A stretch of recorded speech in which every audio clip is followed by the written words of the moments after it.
Dog Culture and Capitalism, by Morpheus Christus. Throughout my 30 years of life here in the American Empire, the one thing which disturbs me the most out of the many vices and dysfunctions of America is its obsession with dogs. This obsession should be aptly described as dog culture.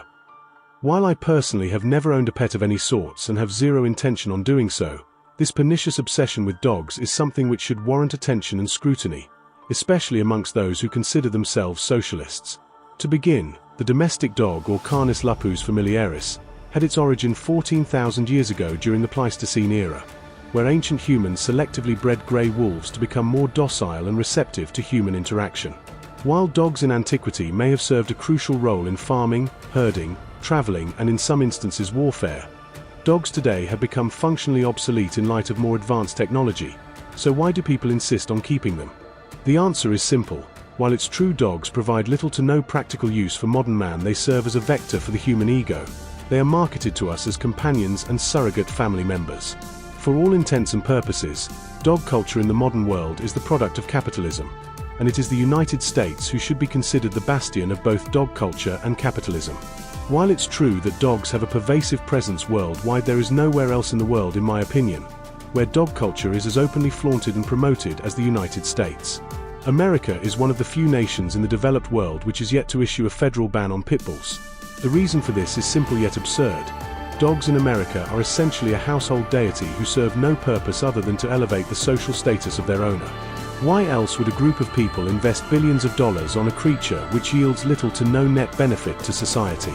Not only are dogs obnoxiously loud and disease-ridden, they are one of the most dangerous organisms on the planet next to mosquitoes. In the United States alone, up to 4.5 million people per year are bitten by dogs, with 75% of these attacks coming from bully breeds. Many of these attacks, notably from the pit bull type, are far from minor. Survivors of said attacks have experienced severe mutilations ranging from scalping, amputations, removal of faces, and in some instances sexual trauma. But in capitalist America, these are just minor inconveniences. To understand how Americans became so desensitized to trauma for the sake of profit, one should look no further than to the father of propaganda, Edward Bernays. Edward Bernays was an Austrian-born public relations expert who rose to prominence in the United States during the 1920s. He was known for helping normalize cigarette smoking in the US and played a pivotal role in helping the US overthrow Guatemala in the 1950s. Additionally, he has worked with numerous big-name corporations like Procter & Gamble and General Electric. However, to really understand the mind of Bernays and how it relates with capitalism and dog culture in the US, we need to delve into his magnum opus book Propaganda, which was originally published in 1928.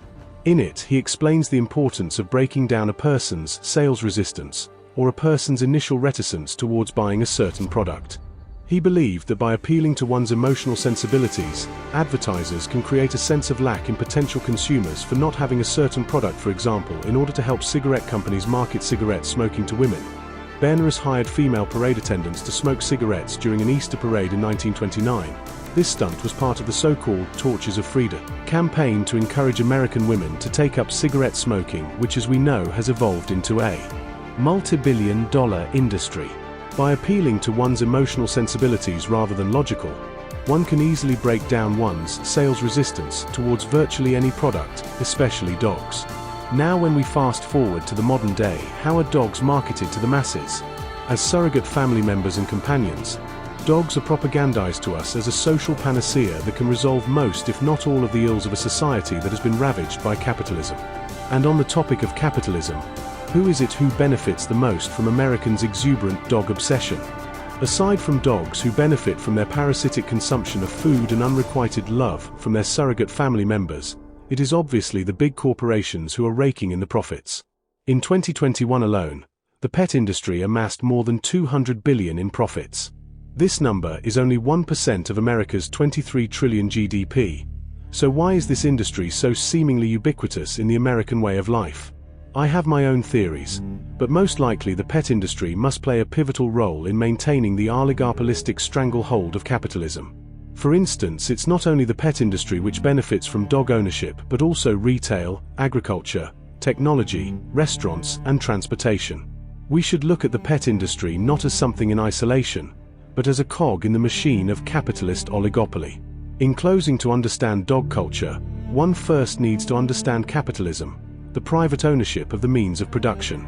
In a true socialist system where the masses are properly educated on how to look out for their best interest as a collective species, owning a dog of all things would be virtually inconceivable, because no one would rely on animals to meet their emotional needs.